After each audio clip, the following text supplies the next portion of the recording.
Fired up. Fired up. Yeah!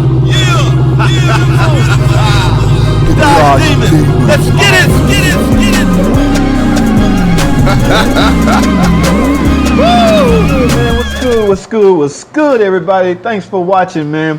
Hey, look, man, I feel like doing some vlogging today, man. I didn't have my mic with me at the shop, so I just decided to fire up the camera and walk around. What y'all looking at right here, man, is a 3.6 liter Pentastar engine in a Chrysler 200. Now, this one, overheated, got extremely hot, and apparently the customer kept driving. I think it was an emergency situation, so you know that's a decision you got to make whether you want to keep driving or not. But what happened in the adjuster want us to take the heads off.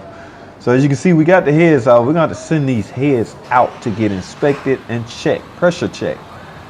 I see that. Now that's an aluminum block also. So teamed up with two aluminum cylinder heads.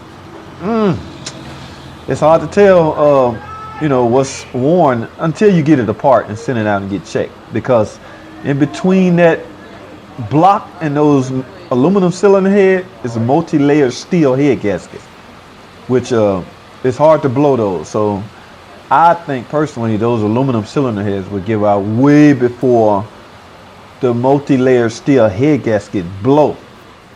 All right, so like I say, man, this ain't no tutorial video or anything like that. I just feel like vlogging and talking about what's going on in the shop. We got this 3.6 liter Pentastar engine tore apart.